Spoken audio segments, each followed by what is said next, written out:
네. 이번 시간에는 이제 그 산업 분석부터 보겠습니다. 전 시간에 이제 경제 분석 봤고요. 예, 이제 산업 분석도 중요하죠, 여러분. 경제가 발전한다 그래서 모든 산업군이 동반 성장하는 게 아니잖아요, 여러분. 늘 새로운 이제 주도 산업 또는 이제 성장 산업이 이제 나타나기 때문에 그 뛰는 말에 올라타야 될 거 아닙니까? 현재 뭐 2차 전지 산업이라든지 그 전기 자동차 관련해서 그러니까 반도체가 지금 주력 산업이냐 아니면 2차 전지 전기 자동차냐 그때 이제 시대적으로 달라진단 말이에요. 그래서 예, 이제 산업도 분석해야 된다. 특히 이제 기업이 속한 산업에 영향을 받을 테니까 기업들은. 그래서 기업의 장기 관점의 수익성하고요. 위험 또는 경쟁력. 그러면 얘가 속해 있는 산업 그 특성의 영향을 당연히 받겠죠. 그래서 이제 유망 산업을 골라내기 위해서 산업 분석을 하는데 여러 가지 이제 분석법이 있는데 그 중에 우리 교재는 딱 두 가지입니다. 산업 경쟁 분석, 그 다음에 이제 제품 수명주기 이론. 요 두 가지만 보면 돼요.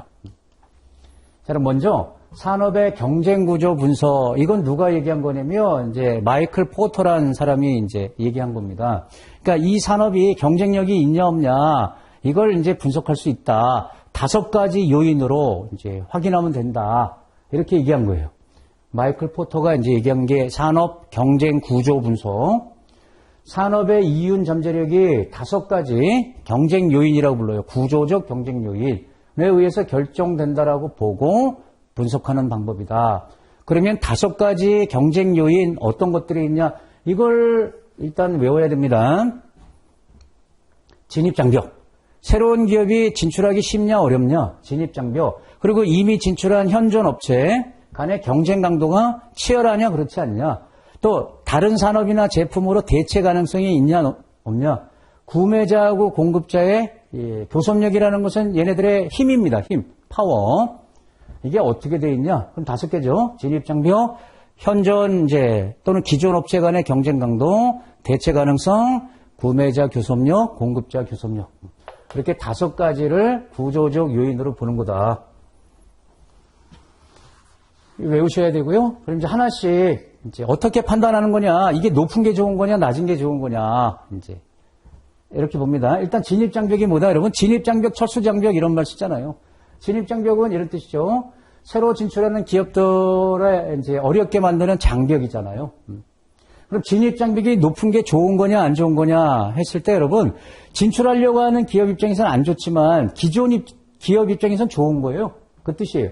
진입장벽이 높으면 이미 진출해 있는 기업들은 수익성, 위험 측면에서 나쁠 게 없다. 네. 장벽을 만들어 놓은 거니까. 자기네들끼리만 이제 논다는 뜻이죠. 이 해석 어렵지 않죠. 그러면 어떤 경우가 진입장벽이 높아지는 거냐. 그 높아지는 방향을 보겠습니다.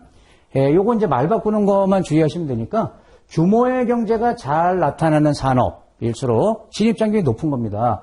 규모의 경제라는 게 여러분 여기 세 번째 여기 소요 자본이 많이 들어간다. 이 말하고 어떻게 보면 같습니다. 그러니까 이 산업을 하기 위해서는 막대한 자본이 들어가는 거예요. 뭐 전기라든지 가스라든지 뭐 이런 것들 있죠. 한두 푼으로 되는 게 아니란 말이에요. 그 규모의 경제 산업 그러면 외형을 키워야지 이익이 증가하는 산업은 말이에요. 외형을 크게 가져가야지. 또는 대량 생산해야지. 그래서 규모의 경제가 잘 나타날수록 진입장벽은 높아지는 거고요. 자, 제품 차별화가 잘 이루어져 있다? 그럼 자기네들끼리 딱딱 차별화가 돼 있으니까 신규 기업 진출하기 어려운 거죠? 자기 색깔 낼 수 없잖아요. 차별화가 잘 돼 있을 때 진입장벽이 높다고 보는 거고 소요 자본이 막대하게 들어갈 때 쉽게 못하죠. 돈이 없으면. 또 이 비슷한 말인데 기존 판매망, 기존 업체들의 판매망이 견고할 때 그러면 새로운 기업이 색깔 내기 어려우니까 자기 색깔 드러내기 어렵다. 그리고 기존 진출 업체 입장에서 비용 측면에서 절대적 우위가 있다? 그러면 신규 기업이 들어갈 때는 비용이 많이 들어간다는 거예요. 그러니까 기존 업체들이 비용 측면에서 절대 우위에 있을 때 이것도 새로운 기업 들어가기 어렵잖아요. 우위. 그리고 마지막 정부가 이제 규제하는 산업일수록 진입장벽 높은 건 뭐 당연하죠, 여러분?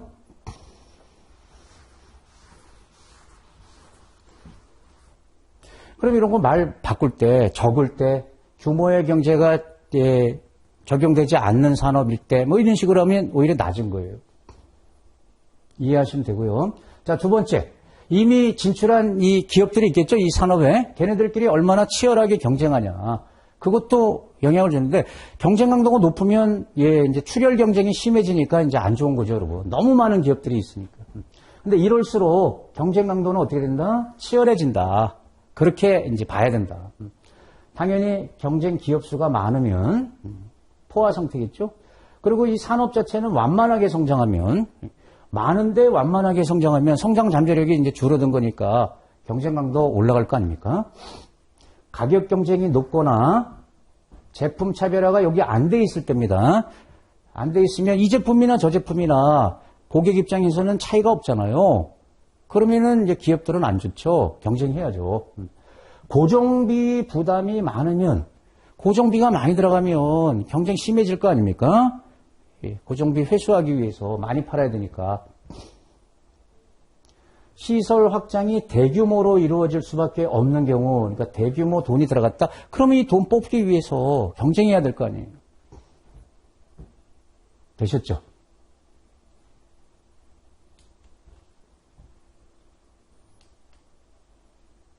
물론 여러분 조금 시험에서 어렵게 내면 이렇게 낼 수도 있어요. 이게 이제 좀 중복되는 것도 있지만 이런 거 봐봐요, 여러분.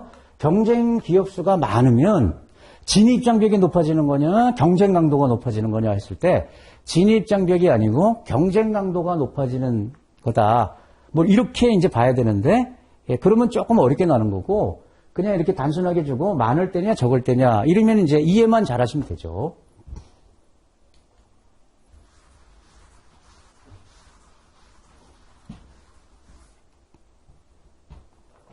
자, 이번에는 대체 가능성. 이 대체 가능성도 무시 못해요, 여러분. 그래서 우리 개인들도 여러분, 자기 색깔이 있어야 된다, 이런 얘기 많이 하잖아요. 유재석이 왜 몸값이 높아요? 대체할 사람이 없기 때문에 그런 거 아닙니까? 내가 직장 다니는데, 내가 휴가 가도 회사가 잘 굴러가요. 그럼 나는 존재감이 없는 거죠? 마찬가지로 산업들도 영향을 받는다는 거예요.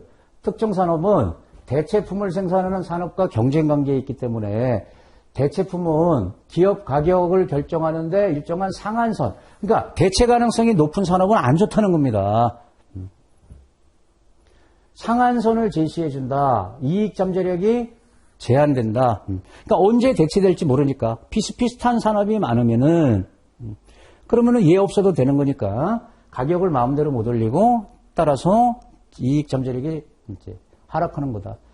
똑같은 얘기입니다. 대체품의 품질이 우수할수록 이 산업에서 생산하는 제품이 아니고 대체 산업, 제품이 우수하다. 그러면 그 산업에 가해지는 대체품의 하한선이 아니고 상한선, 압력이 강해진다. 그러니까 가격을 떨어뜨릴 수밖에 없다. 못 올린다. 이해됐죠? 그러니까 대체 가능성이 높은 산업은 안 좋다고 보는 거예요. 다음에 여기서 이제 구매자하고 공급자, 얘네들의 이제 힘이 세질 때 이제 그런 건데요. 구매자는 말 그대로 이제 물건을 구입해 쓰는 입장이고, 이건 이제 생산자 입장 아니겠어요? 그러니까 구매자 산업과 공급자 산업의 관계에서는 어느 쪽이 우위에 있냐, 거기에 따라서 산업 수익성이 이제 영향을 받는다. 물론 이 산업에 속한 기업 입장에서는 자기가 힘이 센 게 좋겠죠? 근데 한 산업에도 여러분, 기업들은 거기 구매자 역할하는 기업도 있고, 생산자 역할하는 기업도 있어요. 그래서 나눠서 봐야 돼요. 어느 쪽이 더 이제 힘이 세냐, 거기에 영향을 받는데. 자, 중요한 건 요겁니다, 여러분. 요런 것들은 구매자 입장에서 교섭력이 강해지는 거예요. 구매자 힘이 세진다 이거예요. 구매자. 자, 물건을 구입해 쓰는 구매자. 뭐 개인일 수도 있고 기업일 수도 있어요, 여러분. 기업들도 자동차 만들기 위해서 부품 구입하잖아요. 공급자도 되지만 부품 구입자란 말이에요.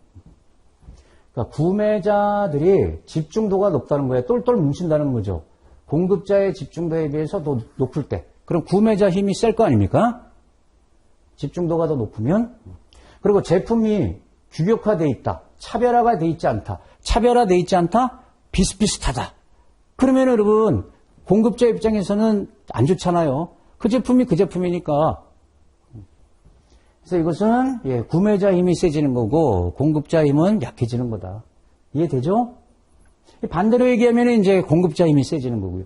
그 다음에 이제 여기를 잘 보셔야 되는데, 구매자의 후방 계열화가 가능성이 높을 때, 구매자 후방. 잠깐 여기를 봅니다. 이제, 공급자가 물건을 만드는 거 아닙니까?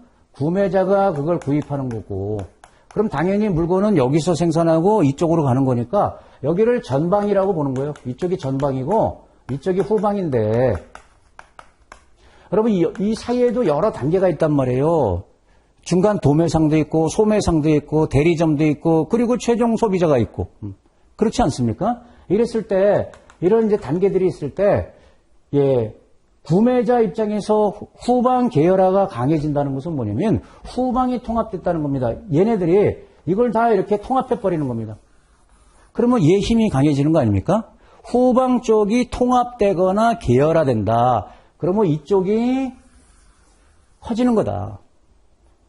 이해돼요? 이걸 갖다가 후방 계열화, 또는 후방 통합. 그러면 당연히 구매자 힘이 세지겠죠? 그래서 제가 이제 설명을 좀 달았습니다. 후방 계열화, 후방 통합. 이게, 이런 뜻입니다. 후방이 주도해서 전방을 사들이는 것. 후방이, 더 힘이 커지는 것. 예를 들어서 이런 거. 현대자동차가 여러분, 부품 전문 회사인 모비스, 현대 모비스 있지 않습니까? 계열사로. 계열사로 편입시켰다. 그러면 현대자동차가 자동차라는 최종 소비재는 생산하는 공급자지만 그 자동차 안에 들어가는 부품이 얼마나 많아요. 그 모비스에서 여러분, 내비게이션이라든지, 오디오라든지 이런 거 다 집어넣어야 될 거 아닙니까? 장착을 해야 되는데, 그러면 현대자동차는 그걸 부품을 구입하는 구매자잖아요. 근데 얘가 다른 데서 구입하는 게 아니고, 요 부품 회사를 자기 계열사로 두는 거예요. 그럼 이쪽이 커지는 거죠? 여기가 현대자동차고요. 부품을 구입해, 여기가 부품 납품업체인데, 그쪽을 먹는 거예요. 이해됐죠? 그러면 공급자 교섭력이 강해지는 건 뒤집으면 되겠죠? 공급 능력이 소수기업, 그러니까 공급자가 얼마 안 된다. 그러면 얘네들 힘이 셀 거 아닙니까? 수요자, 구매자는 많고 공급자가 작으면 독과점이니까. 그리고 구매자보다 더 똘똘 뭉쳐있다. 공급자들이. 그리고 아까 그 반대죠. 공급자 제품이 딱딱 차별화되어 있다. 이 기업 제품 아니면 구매할 수가 없다. 또는 교체 비용이 소요된다. 여러분, 이 말은 무슨 말일까요? 우리 소비자 입장에서 물건을 내가 A 제품을 쓰다가 B 제품으로 만약에 갈아타는데 그게 교체 비용입니다. 갈아탈 때 비용이 많이 든다. 비용이 많이 든다. 그러면 잘 안 바꾸죠? 기존 거 그냥 쓰잖아요. 가격을 조금 올리더라도 다른 거보다 귀찮으니까. 그래서 이제 구매자 입장에서 다른 제품으로 교체할 때 비용이 소요된다. 그러면 잘 안 바꾸니까 공급자 힘이 세지는 거다. 차별화가 돼 있으면. 그것도 마찬가지고. 그 다음에 여기는 이제 공급자의 힘이 세지는 게 전방 계열화예요. 여기서 반대로 이렇게 이 단계를 얘가 가져가는 거예요. 공급자가 자기 밑에 두는 겁니다. 통합해서. 그럼 얘 힘이 세지겠죠? 전방이 공급자고 후방이 구매자라고 봐야 되는데 전방이 주도해서 후방을 사들인다. 예를 들어서 화장품 생산업체들이 화장품 이제 대리점들이 있잖아요. 대리점을 다 자기 계열사로 두는 거예요. 그래서 어떻게 아니면 이제 힘을 행사하거나 그래가지고 자기 제품만 팔도록 이렇게 전속 판매점 두는 거. 이런 것들이 대표적인 전방을 통합하는 거다. 이렇게. 이해하셨죠? 공급자를 전방 쪽으로 놓고요. 구매자를 후방 쪽에 놓고 통합됐다 그러면 어느 쪽 덩치가 커지는 거냐. 이렇게 보시면 돼요. 자, 지금까지 5가지의 이제 그 경쟁 요인 가지고 분석을 했죠. 이걸 갖다 이제 경쟁 구조 분석이다. 이렇게 이제 표현하는 거고요. 자, 또 하나 이제 제품 수명 주기 이론. 제품 수명 주기 이 제목 자체는 뭐예요? 제품에 대해서 얘기하는 건데 이걸 이제 산업에 하겠다는 겁니다. 산업에. 그러니까 신제품이 나오면 이제 사람 생명처럼 우리 사람은 이제 생로병사가 있잖아요. 현재까지는 이제 나이가 들고 그러면 이제 사망하는 거죠. 자연사하는 거죠. 이런 생성, 성장, 쇠퇴, 소멸해 간다. 제품도. 또 다른 제품이 나오면 이제 없어질 거 아닙니까? 이게 제품 수명 주기 이론이라고 부르는데 이걸 산업에 응용해서 지금 어느 단계에 있는 산업이냐? 그래서 분석 대상 기업의 산업이 어느 단계에 있냐? 그럼 성장 단계에 있는 산업이 좋을 거 아닙니까? 사람들 여러분 10대, 20대 쭉쭉 크잖아요. 그래서 여기 보이시나요? 산업을 4단계로 도입기, 성장기, 성숙기, 쇠퇴기 이렇게 이제 구분해가지고 이 성장기에 있는 산업을 골라보자. 이게 이제 가장 좋은 거예요. 근데 이 단계별로 매출액과 이익 또는 사업 위험 이런 것들이 달라지겠죠. 이제 그걸 단계별로 이제 특징을 살피는 거예요. 여기 그래프가 의미하는 게 뭐냐면 이제 뒤에 나옵니다. 그러니까 매출액이나 이익의 크기 있지 않습니까? 절대적 크기는 성숙기가 커요. 그런데 퍼센트 개념으로 증가율 개념으로 보면 성장기가 제일 큽니다. 성장기의 요 기울기가 가장 가파른 거고요. 근데 이제 꼭지점은 성숙기에서 나와요. 그럼 성숙기는 이제 올랐다 꺾이는 거예요. 쇠퇴기는 이제 문 닫아야 되는 거고. 그래서 우리 교재에 보시면 여러분 한 페이지에 이렇게 표로 아주 복잡하게 돼 있는데 거기서 중요한 것만 뽑았습니다. 이 정도만 보시면 충분해요.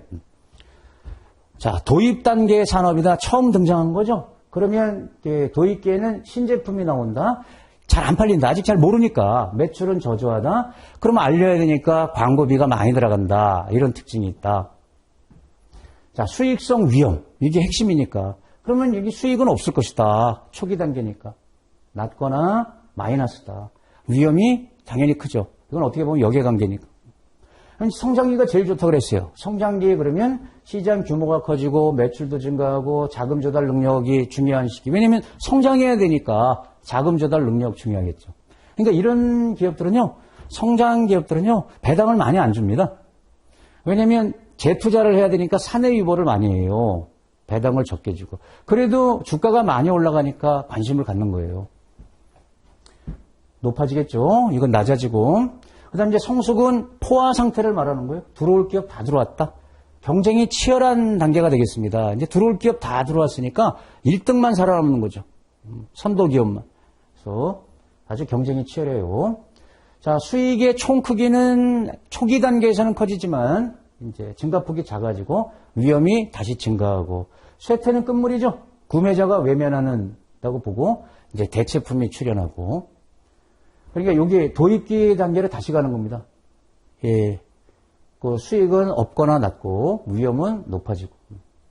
그럼 여기서 여기 증가율이란 말을 쓰지 않았습니까? 매출액 증가율이든 이익 증가율이든 이 증가율은 성장기에서 최대치가 돼요. 그래프상으로 이렇게 보면 기울기가 제일 가파른 구간이 성장기예요. 그런데 매출 자체, 이익 자체의 크기는 성숙기가 최대가 되는 거예요. 성숙기. 자, 이 정도만 이제 깔고 시험에 대비하시면 돼요. 성장 산업이 좋은 산업이다. 이런 특징을 갖고 있는 산업을 골라야 된다. 자, 이번에는 이제 산업 분석 간단히 끝내고요. 이제 기업 분석으로 들어가겠습니다. 우리 탑다운 방식으로 이제 기업 분석. 그럼 이게 기업 분석 내용이 이제 대표적으로 이런 게 있고요. 우리 이제 여기서 재무제표 분석을 더 자세히 다룰 건데요. 일단 이런 항목들이 나오지 않습니까? 그러면 이것은 기업을 분석하는 방법이에요, 여러분. 산업 분석이 아닙니다. 그러니까 산업 분석이 아니고 기업을 분석할 때 이런 것들을 보는 거다. 자, 제목 보시고요. 업계에서의 위치, 경쟁적 지위. 그러니까 여러 기업들이 있을 거 아닙니까? 그 중에 이제 위치가 어느 정도 되냐. 그 당해 산업 내 경쟁업체와의 경쟁력을 분석하는 걸 말하는 거예요. 그리고 대표적으로 여러 가지를 통해서 이제 경쟁력을 분석하는데 가장 대표적인 게 시장 점유율을 보는 겁니다. 마켓 쉐어라고 이렇게 얘기하죠. 매출액 측면에서 어느 정도 점하고 있냐. 그 다음에 얘네들이 갖고 있는 제품, 또 잠재력, 이런 것들도 이제 기업 분석에 들어가요. 그러니까 제품 라인이 예를 들어 뭐 제과업체다 그러면 이제 잘 팔리는 과자들이 있잖아요. 제품 라인이 성장 잠재력이 큰 시장에 포진해 있는지 그렇지 않은지 그래야죠. 잠재력 있는 시장에 그 제품이 많아야 좋은 거 아닙니까? 안 팔리는 시장 제품 있어봐야 뭐해요. 또 자금이 한정돼 있으니까 기업의 자금이라는 건 한정돼 있으니까 경쟁력 있는 사업 그런데 자금이 집중 사용되고 있는지 쓸데없는데 지금 사용되고 있는지 그걸 봐야 된다. 그럼 삼성의 그 이병철 회장의 수건 사업이 반도체에 인수하는 거였죠? 그거 최근에 이제 드라마도 있지 않았습니까? 그리고 이제 이건희 회장은, 삼성의 이제 2대 회장인 이제 이건희는 자동차 산업에 그렇게 애착이 많았는데 결국은 크게 이제 성공은 못하지 않았습니까? 그러니까 이제 그런 거란 말이에요. 쓸데없이 그때 이제 대부분 주변 사람들은 반도체 그거 일본이 지금 점하고 있는데 그 돈도 많이 들어가는데 그거 왜 하냐. 근데 감히 말은 못하지만 속으로 다 그 쓸데없는 사업이다 반도체. 근데 고집을 피워서 지금 삼성전자 그러면 뭐가 떠올라요? 반도체 아닙니까? 갑자기 생각나서 말씀드렸습니다. 그러니까 이제 이런 거 분석하는 게 중요하다. 보는 눈도 있어야 돼요.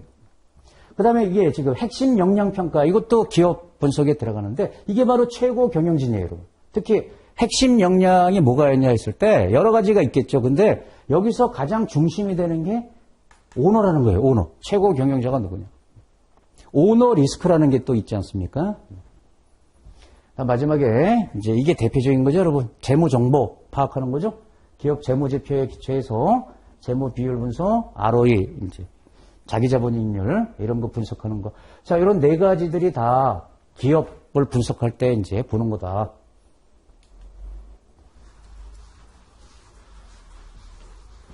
자, 미래 이익 예측. 여러분, 기업은 영속성이라는 걸 가져야 될 거 아닙니까? 우리 이제 근로자들은 기업에 이제 나왔다 들어왔다 이렇게 할 수 있지만 이직도 하고 이제 그럴 수 있지만 기업은 계속적으로 이제 사업을 해야 될 거 아니에요. 그러면 가장 핵심이 이익이 있어야 되잖아요. 이러면 돈벌이 해야 될 거 아닙니까? 그래서 여러 가지가 기업 가치를 결정하지만 핵심 중에 핵심이 그 기업에 창출하는 이익이라는 거죠.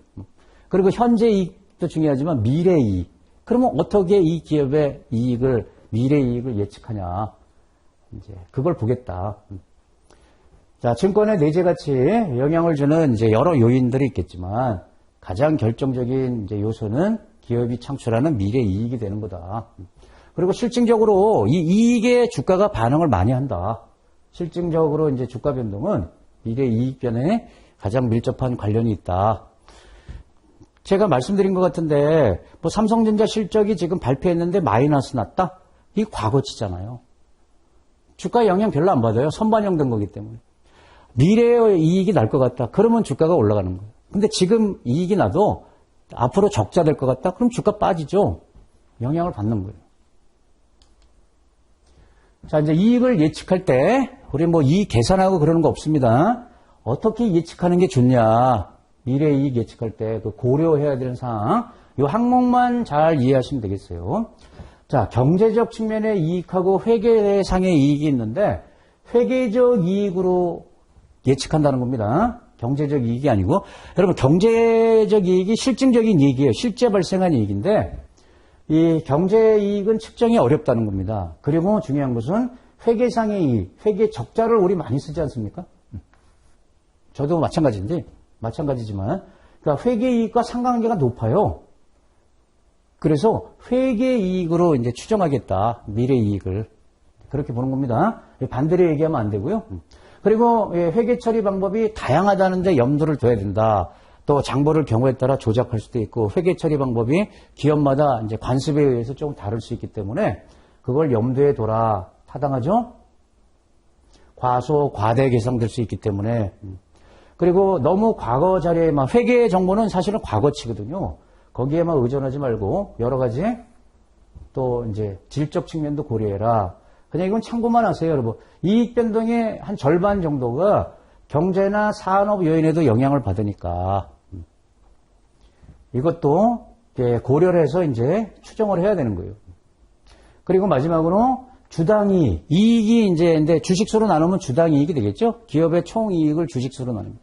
이걸 이제 예측 추정할 때 미래니까 다 추정하는 거 아닙니까? 정상적인 주당이익에 근거해서 추정하라는 건데 정상적 주당이익이 뭐냐면 말 그대로 정상적인 상황에서 영업활동을 한다라고 치겠다는 겁니다. 정상적인 상황에서 영업활동을 할 때 기대되는 주당이익, 예상치 그걸 추정하는 게 좋다. 그러니까 예상하지 못한 여러분 그러한 상황도 발생하잖아요. 여러분 코로나19 그 누가 예상했습니까? 이렇게 길게 갈지 누가 알았겠습니까? 그렇죠? 그러니까 그런 것들은 예측하기가 어려우니까 정상적 시장을 가정하고 영업활동을 가정하고 추정을 하는 거다. 됐죠? 그러면 첫 번째 거하고 요 마지막 요 의미 요것만 잘 이해하면 나머지는 뭐 다 그래야 되잖아요, 여러분. 염두해야죠. 고려해야죠. 이것저것 고려해야죠.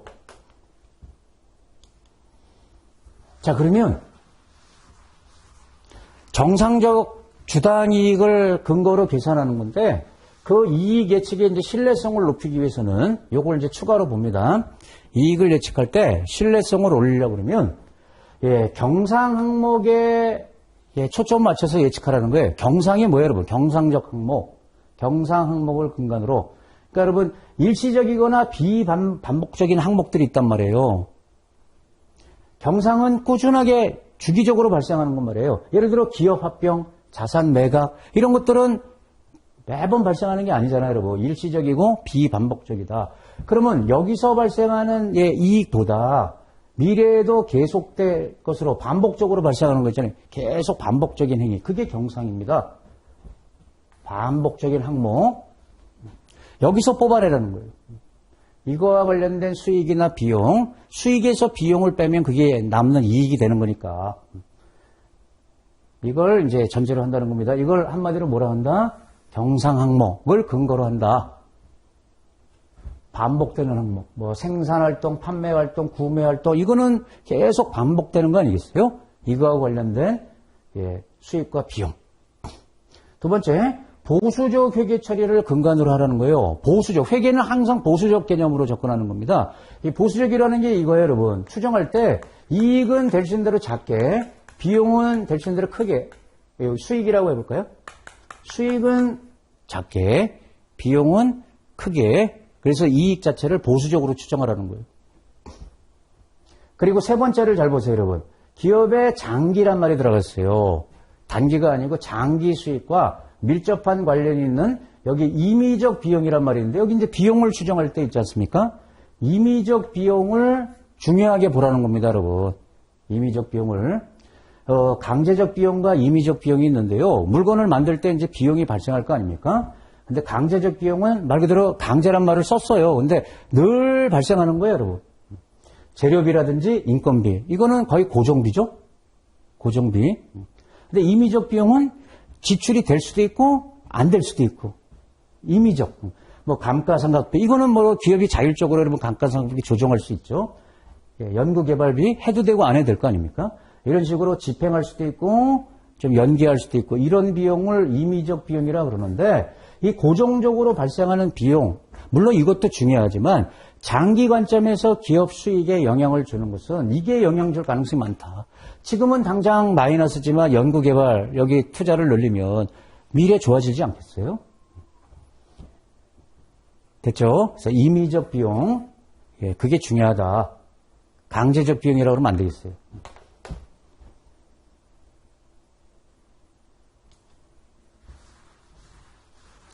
자, 지금까지 이제 그 미래 이익을 예측할 때 어떤 방법이 좋냐, 그 고려사항하고 신뢰도를 높이는 방법을 이제 봤어요. 그러면 여기에 이제 소개가 되는 겁니다. 이익 추정 방법이 몇 가지가 나와요. 기업 이익을 이제 추정해 보는 겁니다.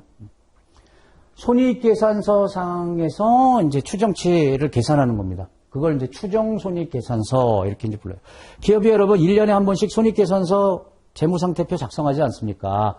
그럼 손익계산서 를 근거로 해서 이제 미래 이익을 추정하는데요. 여기 이제 매출액 백분율법이라는 용어가 있어요. 이 용어는 좀 기억해야 되겠죠. 매출액 백분율법. 그럼 뭐냐면 뭐를 추정하는 거냐면 매출액을 일단 예측합니다. 올해 매출액을 추정한 다음에 이익을 계산하는데 그 작년까지 여러분 이 기업의 영업이익률이나 순이익률이 있을 거 아닙니까?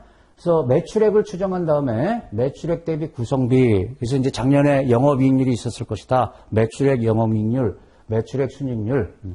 이게 계속될 것으로 가정해서 추정하는 방법인데 이런 식으로 계산하는 겁니다.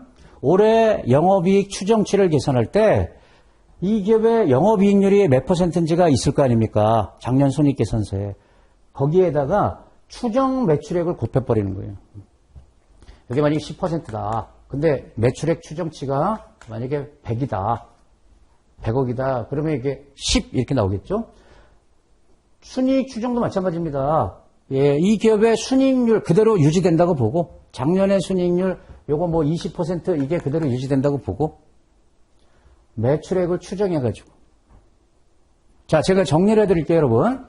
혹시 요거에 시험에 난다고 그랬을 때 매출액 백분율법에서 영업이익이나 순이익을 어떻게 추정합니까? 그러면 두 개를 곱해서 추정하는 건데 얘를 추정치를 쓰는 게 아니고요. 매출액을 추정치를 갖다 쓴다는 거예요. 얘는 일정하게 유지되는 비율, 작년하고 똑같다고 보고요. 그래서 요거를 전년도 매출액, 그럼 틀린 표현이죠. 그게 아니고 올해 추정치. 이게 매출액 영업이익률 추정치. 그러면 안 되겠죠. 이거는 그대로 쓰고 매출액을 추정치로 해서 계산한다는 거예요. 그 다음 예산비용법은 뭐냐면 이것도 손익계산서를 쭉쭉쭉 정리하면 영업이익이 나오고 이제 단기순이익이 나오는데 그 과정에서 비용을 떠는 과정에서 예산비용법은 뭐냐면 임의적 지출 항목처럼 여러분 강제적 비용은 고정비에 가까우니까 늘 일정하게 발생하는 거잖아요. 근데 임의는 발생할 수도 있고 안 할 수도 있는 거예요. 회사 정책에 따라 달라지는 거예요. 이런 것들은 매출액과 상관관계가 일정하지 않다는 거예요. 매출액이 커진다 그래서 비용이 증가하고 매출액이 작아진다 그래서 감소하고 그런 연결고리가 크지 않기 때문에 대표적인 게 이겁니다. 감가상각비, 광고비. 그러니까 물론 이게 들어가지만 이 비율이 일정한 게 아니죠, 여러분. 매출액 대비 일정하지 않잖아요. 회사 정책에 따라서 달라질 수 있고 광고비도 올해 광고를 줄이겠다. 매출이 증가해도 줄일 수 있고 매출이 감소해도 늘릴 수 있고 일정 관계가 없으니까 이건 따로 띄어가지고 목표치를 고려해서 추정하겠다. 그러니까 쭉쭉쭉쭉 이렇게 항목을 계산해가지고 이익을 뽑아내는데 요거는 별도로 보겠다. 매출액과 관련 없는 거죠. 이거는 매출액과 관련돼서 보는 거잖아요. 이걸 예산비용법 말이 좀 어렵죠? 비용을 책정할 때 이런 대표적인 이런 항목들을 이제 임의로 산정한다는 거예요. 자, 이번에는 공식으로 계산해내는 방법이 있습니다. 이제 ROE. 자, ROE 굉장히 중요해요, 여러분. 별표 칠까요? 요 산식은 반드시 외우셔야 돼요. 기업의 수익성을 평가할 때 이제 ROE를 많이 보죠. 자기자본이익률이에요.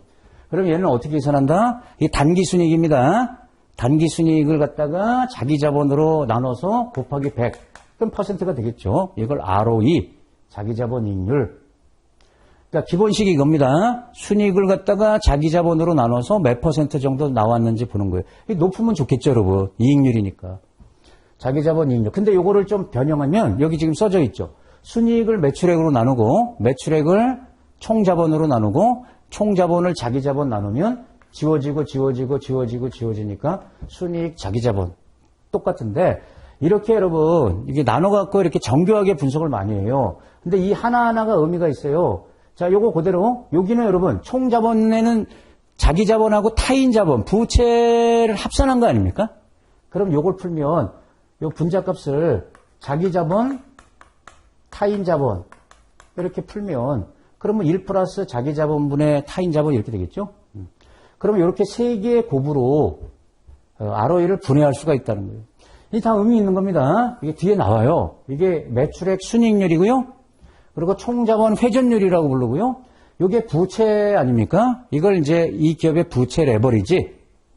이게 부채 비율이에요. 부채 비율. 1 플러스 부채 비율. 그러면 이제 재무 레버리지를 보는 거거든요. 레버리지. 부채가 맞냐 적냐. 이 세 개의 곱으로 ROE를 분해낼 수 있는데 여기까지만 일단 보시고요. 이제 더 이상 교재에 안 나오는데 이런 식으로 분해해서 보면 이게 근본 원인을 그러니까 원천을 찾아내는 거예요. 그러면 이렇게 해서 A 기업이나 B 기업이 다 ROE가 30% 나왔어요. 그럼 이것만 보면 똑같은 기업 아닙니까? 이익률이 똑같으니까. 근데 이렇게 분해해서 보면 예를 들어 이게 3개를 곱하는데 이게 10%고 예를 들어 이게 1, 이게 3이라고 이렇게 봐요. 그래도 30% 나오죠? 근데 B라는 기업은 요게 30%고 뭐 요게 1이고 요게 1이라고 이렇게 봐봐요. 이래도 30% 나올 거 아닙니까? 그럼 의미가 다르지 않습니까? 얘는 이게 이익을 키운 거고 얘는 이게 이익을 키운 거니까, 예, 그 수익의 원천을 정확하게 잡아낼 수 있다는 거예요. 자, 일단 이거 기억하세요, 여러분. 근데 우리는 지금 이익 예측하는 방법을 보는 거 아닙니까? 이겁니다, 이거. 기업의 주당 이익을 갖다가 EPS라고 이제 얘기해요. 그래서 주당 이익을 어떻게 계산한다? 두 개를 곱해서 계산하면 돼요. ROE 몇 %냐? BPS가 주당 순자산의 크기예요. 요 두 개의 곱이 EPS가 된다. 예를 들어서 이 기업의 자산 가치 있지 않습니까? 근데 이제 주당 자산 가치가 만약에 1,000원이다. 근데 이 기업의 이익률이 20%다. 그러면 남는 건 200원일 것이다. 자산 1,000원에서 20% 이득을 얻었으니까 이제 200 되는 거예요. 이렇게 추정하는 방법이 있다는 거예요. ROE를 이용해서.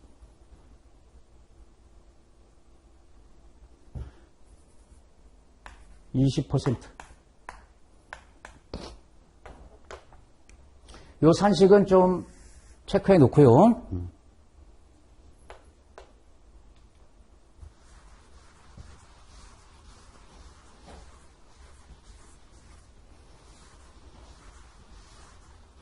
자, 이제 2장으로 가겠습니다. 기업 분석을 더 이제 세분화해서 보는 거예요, 여러분. 상세하게. 재무제표, 재무비율 분석. 기업을 분석할 때 이제 핵심은 뭐예요? 재무제표를 분석하는 거 아닙니까? 그리고 재무제표에 이제 의미 있는 항목을 이제 비율로 이제 표시를 해가지고 비율 분석을 이제 하게 되는 거고요. 그럼 제일 먼저 이제 재무제표에 대한 얘기부터 볼게요. 재무제표 다 아시죠, 여러분? 기업이 작성하는 이제 회계장부잖아요, 여러분. 재무제표가 뭐다? 기업의 이제 영업실적, 재무상태, 지금 자산, 부채, 자본이 어느 정도인지 그런 것들을 내부에서 보려는 게 아니고요. 외부 관계자, 이 기업과 관련된 주주, 투자자 또는 뭐 일반인은 뭐 가서 확인하면 되는 거니까 다트 시스템에 들어가서 누구든지 볼 수 있으니까. 전달하는 재무 보고서라고 이제 보면 된다. 회계 측면에서 현금 흐름을 이제 기록한 거다. 그러면 재무제표, 기업이 작성하는 재무제표 어떤 게 있냐? 대표적으로 4가지. 재무상태표, 손익계산서, 이익 났을 때 이제 처리하는 이익잉여금 처분계산서. 근데 손실 나는 기업도 있잖아요. 그럼 손실을 어떻게 이제 보전할 거냐? 결손금 처분계산서. 이 2개 중에 하나를 작성하는 거고, 현금 흐름표. 이런 게 재무제표죠. 이 중에 우리가 요거를 제일 중요하게 보죠. 재무상태표, 손익계산서. 그래서 이제 그거 들어가기 전에 이 재무제표 작성 원칙, 회계 이제 원칙이 있어요, 여러분. 회계 기록을 할 때, 회계 이제 금액 같은 거 기록할 때 역사적 원가주의 원칙이라는 게 있습니다. 일단 앞에서 이 용어 한번 나왔었죠. 그러니까 모든 자산이나 부채는 거래가 발생된 시점에서의 현금 또는 그 현금 등가액, 그걸로 평가해라. 이걸 발생주의 회계라고 불러요, 여러분. 실제 거래가 발생한 시점을 기준으로. 예를 들어 오늘 주식을 샀다? 그냥 예를 드는 겁니다.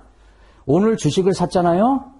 근데 실제 결제는 수요일 날 이루어지잖아요. 월요일 날 거래를 했으면 수요일 날 이루어지는데 수요일 날 회계 처리하는 건 늦다.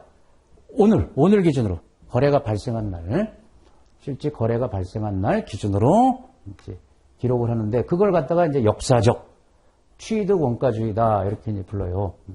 다음에 수익 인식의 원칙, 수익 획득 과정이 실질적으로 완료되는 교환 거래가 나타났을 때 회계 처리하라는 원칙이에요. 그러니까 실제 이렇게 이익이 발생하는데 수익이 들어왔냐 이거예요. 들어오는 시점을 기준으로 작성해야 돼요. 미래에 들어올 돈이다 아니라는 거예요. 불확실하지 않습니까? 실질적으로 완료된 시점에 이제 수익을 잡아라. 이걸 수익 실현의 원칙이라고도 얘기하고, 그 대응의 원칙은 뭐냐면, 우리 이제 그 이익이라는 것은 수익에서 비용을 차감하는 거잖아요. 어찌 보면. 그래서 수익과 이 수익을 내기 위해서 지불한 비용이 있으면 이걸 이제 대응시켜가지고 이제 회계 처리를 해야 된다. 당기 순이익을 산출해야 된다. 대응하는 거죠. 수익과 비용. 대응. 그래서 이제 이익이 나오는 거니까. 우리가 수익이나 이익이나 같은 의미로 많이 쓰지 않습니까? 근데 이제 회계에서는 이제 이익하고 수익하고 조금 이제 달리 봐야죠. 혼용해서 쓰기도 하는데 어렵진 않습니다. 이런 원칙을 가지고 이제 재무상태표를 이제 기업이 작성할 거 아닙니까? 그럼 우리 이제 들여다보는 건데요. 기업이 작성한 것을. 일단 재무상태표가 뭐냐 여러분. 재무상태표는 영어로 이제 밸런스 시트라 하지 않습니까? 요거는 기준이 여러분 시점이에요. 기간이 아니고 시점. 통상 기업들은 연말 결산을 많이 하니까 12월 31일 현재 1년에 한 번씩 통상 작성한다고 가정했을 때 12월 31일 기준으로 시점을 기준으로 현재 기업이 보유하고 있는 재산 상태를 표시한 거죠. 자산이 얼마고 부채가 얼마고 자본이 얼마고 이렇게 보통 이제 1년 단위로 그 기간 말에 연말 기준으로 표시라는 게 재무상태표. 크게 자산, 부채, 자본. 여기에도 이제 소항목들이 무수히 많겠죠? 예, 세 가지로 이제 구성이 되는 거죠. 우리 T자 계정이라 하지 않습니까? 뒤에 이제 보겠지만 왼쪽에 자산, 오른쪽에 부채부터 위에 기록하고 밑에 자기 돈, 자본 이렇게 기록한단 말이에요. 이쪽이 차변이고 이쪽이 대변이잖아요. 이쪽이 이제 총 자산이 나오는 거고 이쪽이 총 자본. 총 자본은 이게 두 개를 합한 거란 말이에요. 이거는 남의 돈이니까 타인 자본, 자기 자본. 당연히 같아야 되겠죠.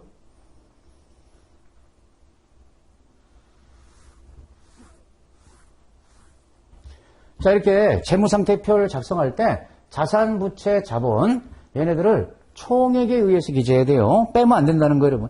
양쪽에 1,000원짜리가 공교롭게 양쪽에 있네? 상쇄시키자. 그러면 안 된다는 거예요. 항목이 너무 많으니까 줄이자. 그 상계하면 안 된다는 겁니다. 상계해서 제외하면 안 되고 다 기록해라 이런 뜻이에요. 총액. 그래서 만약에 차액이다 그러면 안 돼요.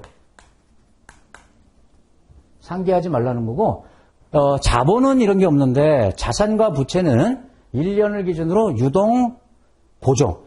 예, 고정이란 말도 쓰고 비유동이란 말도 씁니다. 같은 말이에요.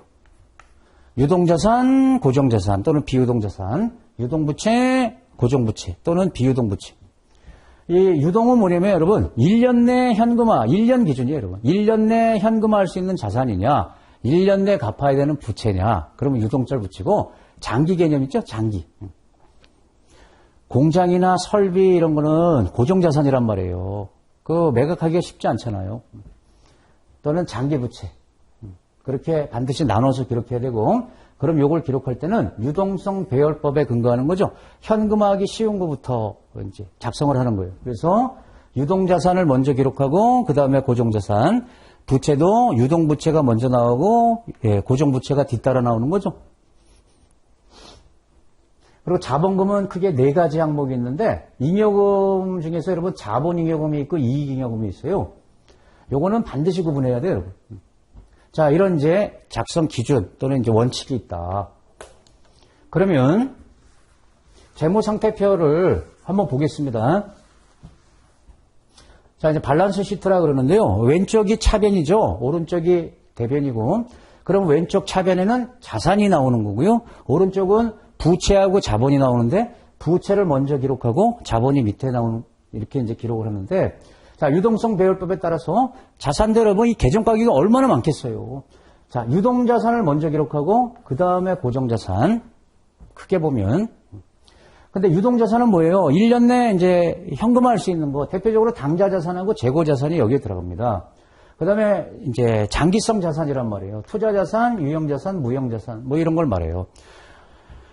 그럼 기업이 이익이 났다. 그런 거 투자할 거잖아요. 공장도 새로 짓고 이제 설비 투자도 하고 그런 것들이 투자자산이란 말이에요. 장기성 자산, 고정자산에 들어가고 현금을 보유할 수도 있잖아요. 그리고 물건이 잘 팔릴 때 대비해서 재고를 써놓잖아요.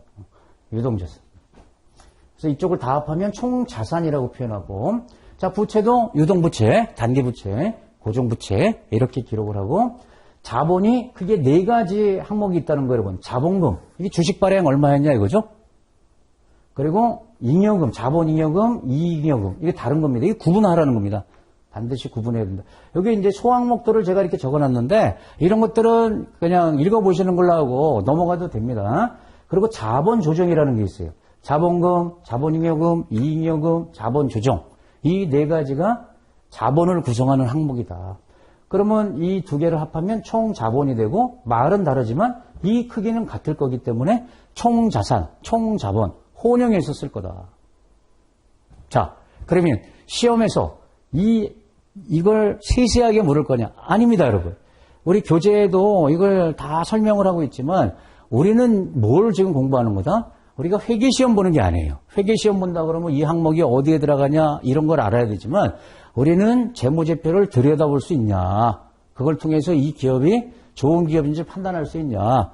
예, 그걸 시험 보는 거기 때문에 예, 최소한의 것만 알아두면 되겠습니다. 자산 그러면 유동자산, 고정자산 이 정도. 세부 항목은 뭐 천천히 또는 뭐 넘어가도 무방하고요. 그 다음에 부채, 자본 2개, 4개 이렇게 큰 틀에서 봐주세요. 참고로 여러분 이거는 뭐예요? 자금을 어떻게 조달했냐 그걸 보여주는 거예요. 자금을 어떻게 조달했냐? 채권을 발행했다? 여기 잡히겠죠? 주식을 발행했다? 이쪽에 잡힐 거 아닙니까? 이쪽은 뭘 기록하는 거예요? 조달한 자본을 어떻게 지금 운영하고 있냐? 그걸 기록하는 거죠. 장기자산, 공장을 졌냐? 아니면 재고를 지금 만들었냐? 다음에 손익계산서, 이제 인컴 스테이트먼트. 여러분, 얘는 기간 개념이 들어가요, 여러분. 앞서 재무상태표는 시점을 기준으로 하는데, 이거는 기간입니다, 기간. 통상 이제 1년 동안에 이 기업이 얼마나 이익을 냈는지, 일종의 이제 수익 비용을 기록하는 거예요. 그래서 기간 개념으로, 시점이라고 말하면 틀려요. 기업이 이익을 얼마만큼 실현했는지를 이제 작성하는 거다. 역시 얘도 작성할 때 수익은 실현 시기를 기준으로 계산해라. 이거는 회계처리 처음 원칙에서 나왔었죠. 수익이 실제로 완료가 됐을 때, 실현됐을 때 기록하는 거고요. 미실현 수익은 단기에 기록하면 안 된다. 어떻게 될지 모르니까. 그리고 수익 항목과 비용 항목은 대응 표시해라. 대응해서 상계시키면 안 된다고 그랬어요. 하지만 이게 찾을 수 있어야 된다는 겁니다. 이게 대응 원칙인 거죠. 대응 원칙. 역시 기록은 다 해야 돼요. 총액에 의해서 제외하면 안 된다. 자, 그러면 손익계산서는 이런 식으로 이제 위에서 아래로 내려가는 건데요. 쭉 밑으로만 내려가는데 제일 먼저 한 해 매출액을 기록하죠. 매출액에서 매출원가를 빼면 이걸 매출 총이익 이렇게 이제 얘기하고요. 여기서 판매비, 일반관리비, 뭐 이제 급여라든지 광고비 뭐 이렇게 막 들어갈 거 아니에요. 원자재도 구입하고 원자재는 물론 여기에 들어가는 거지만 이렇게 이제 판매비하고 일반관리비 이걸 차감하면 그 유명한 영업이익 나오는 거고요. 물론 이제 마이너스 날 수도 있죠. 여기서 이게 중요한 거란 말이에요. 기업은 영업 활동이 중요한 거잖아요. 물건을 잘 팔았냐 못 팔았냐. 근데 그거 외에 이제 이익 손실이 있을 거 아닙니까? 영업의 수익, 영업의 비용. 그러면 경상이익. 여기서 또 특별한 이익 손실 차감하면 이제 법인세 차감 전 순이익, 그리고 최종적으로 법인세 차감하고 단기 순이익. 물론 시험에 이렇게 나올 수 있습니다, 여러분. 여기서 요거 뺀 것을 가로쳐 놓고 요거 이름이 뭐냐? 제가 지금 박스 친 거 있죠, 여러분. 요것만 잘 보시면 됩니다. 영업이익, 매출총이익, 그 다음에 단기순이익. 제일 위에 나오는 게 매출액. 그럼 매출액에서 여기 영업이익이 나올 때까지는 여기 비용 떠는 겁니다, 여러분. 고정비나 변동비. 쉽게 말하면 고정비, 변동비, 물건 만들기 위해서 이제 지출한 비용이 있을 거 아닙니까? 그걸 떨면 영업이익이 나오고요. 여기서 요 단기순이익이 나올 때까지 크게 두 가지입니다. 부채에 대한 이자. 이제 영업이익에서 이자를 차감하고요. 그리고 최종적으로 세금, 법인세. 그리고 나서 단기순이익이 나오는 거예요. 물론 이제 마이너스 날 수도 있고. 그럼 여기 단기순이익에서 이거를 두 가지로 처리하는 거예요. 배당을 줄 거냐, 사내유보할 거냐. 그것은 배당을 얼마 주고 사내유보를 얼마 하고 그거는 여기 안 나옵니다. 여기까지만 표시하고 그것을 이익잉여금 처분계산서에서 별도로 작성하는 거예요. 됐죠? 손익계산서 그러면 이제 이미지 이렇게 머리에 매출액, 중간에 영업이익, 맨 마지막에 단기순이익. 근데 영업이익이 나올 때까지는 이제 비용을 차감하는구나. 그 다음에 영업이익에서 단기순이익, 요거 단기자 빼고 이제 순이익이라고 많이 얘기한단 말이에요. 거기는 이자, 부채에 대한 이자 갚고 세금 떠는 거구나.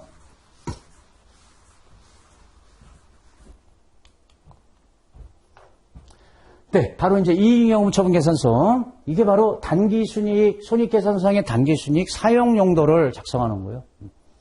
두 가지입니다. 순이익, 단기자 뺐어요. 순이익은 두 가지 용도로 사용을 하는데, 하나가 사내 유보하는 겁니다. 재투자를 하기 위해서 이익의 일정 부분을 사내 유보하고요. 이게 몇 %냐? 그걸 사내 유보율, 이렇게 이제 표현하는 거예요. 그리고 나머지를 주주한테 배당하는 겁니다. 이걸 몇 %냐? 이걸 배당 성향이라고 이렇게 불러요. 이게 다 퍼센트거든요, 여러분. 이 두 개 합하면 이 100%입니다. 그렇게 보세요. 우리 이거 공부할 때 사내 유보율과 배당 성향 합하면 100%다. 그러면 사내 유보율이 40%인 기업이다. 그러면 40%, 이익의 40%는 재투자를 위해서 남겨놓겠다. 그러면 60%가 배당으로 나가는 거예요. 배당 성향이 40%인 기업이다. 그러면 배당 40%는 받을 수 있는데 60은 사내 유보하는 기업이다. 됐죠? 근데 이걸 어디서 파악한다고요? 손익계산서를 보는 게 아니고 이익잉여금처분계산서. 근데 만약에 순손실 나면 어떻게 돼요? 순손실 나면 배당 줄 게 어디 있어요? 그럴 때 이제 이걸 작성하는 거예요.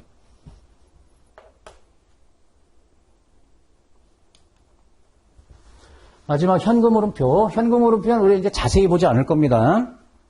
영업활동, 재무활동, 투자활동 관련된 이제 현금흐름을 파악할 수 있는 게 현금흐름표인데, 그냥 여러분, 이게 기업이 암만 이제 단기순이익을 많이 내도 회사 내부에 돈이 없으면 피가 안 도는 거하고 똑같다. 우리가 금융을 피에 많이 비유하지 않습니까?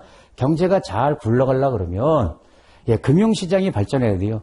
금융이 바로 피예요, 피. 혈액순환이 잘 돼야 건강한 것처럼 기업 내부에 돈이 돌아야 유동성이 있어야 좋은 거 아니냐. 그래서 그 현금 흐름을 이제 추적하겠다는 겁니다. 일정 기간 동안 기업이 영업활동에 필요한 자금을 어떻게 조달했고 조달한 자금을 어디에 사용했는지, 그러니까 현금이 흘러가는, 그것을 보여주기 위해서 작성하는 재무제표가 뭡니까? 그러면 현금 흐름표고요. 그러니까 흑자도산 이런 말 많이 쓰지 않습니까? 그 손익계산서 장부상에 보니까 이익이 막대예요. 그런데 매출액이 전부 다 외상 매출이었으면 어떻게 돼요? 내부에 돈이 없겠죠? 그러면 유동성 위기가 오면 이제 도산할 수도 있단 말이에요. 그래서 특히 위기 상황일수록 이 현금을 중시합니다. 현금 흐름표. 자, 이번 시간은 여기까지 하고요. 이제 문제 풀고 마무리 질 거고요. 다음 시간에 이제 구체적으로 재무 비율 분석 들어갈 겁니다. 자, 문제 보겠습니다. 우리 이제 산업 분석부터 했었죠? 산업의 경쟁 강도. 그러면 이제 마이클 포터라는 사람이 얘기한 5가지 요인. 그게 아닌 것은 이걸 물은 거죠? 5가지 뭐 있었어요? 대체 가능성. 이건 아니죠, 여러분. 경영진의 경영 능력. 이거는 핵심 역량 평가. 이건 기업 분석에서 다루는 내용이에요. 이게 답이고, 구매자나 공급자의 교섭력, 새로운 기업 진출 가능성을 나타내는 한마디로 진입장벽. 이거 5가지에 들어갔죠? 답은 2번. 저런 건 쉬운 문제고요. 이번엔 제품 숙명 주기 이론. 이것도 이제 산업 분석이죠. 도입, 성장, 성숙, 쇠퇴기 이렇게 4단계로 나눠서 들여다보는 거다. 자, 도입기는 어떤 특징이 있다? 사업 위험 높죠? 초기 단계니까. 수익성은 낮죠? 위험은 크고. 맞고요. 성장기는 좋은 거예요. 성장률이 높아지면서 사업 위험은 당연히 줄어들 거고 수익성은 높아질 거고. 자, 성숙기는 포화 단계라 그랬어요. 들어올 기업 다 들어와서 가격 경쟁이 제일 치열해요. 높은 시기입니다.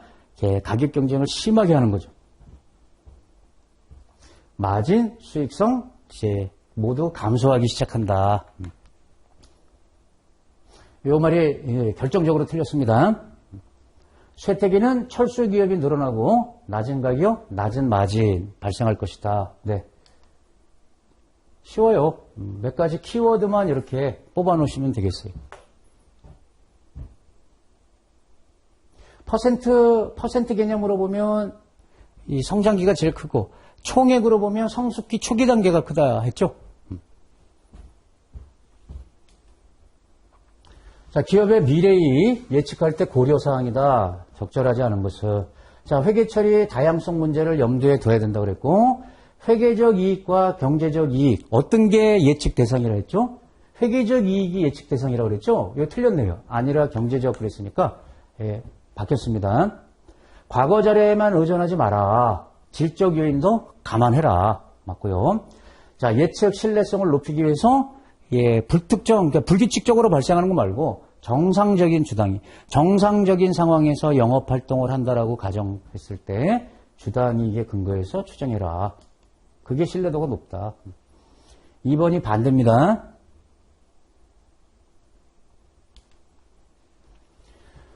자, 재무제표 작성할 때요. 모든 자산 부채는 거래가 발생한 시점에서 현금 또는 현금 등가액으로 표시를 해라. 금액으로 표시할 거 아닙니까? 뭘 구입했다. 그러면 그 금액을 기록해야 되니까.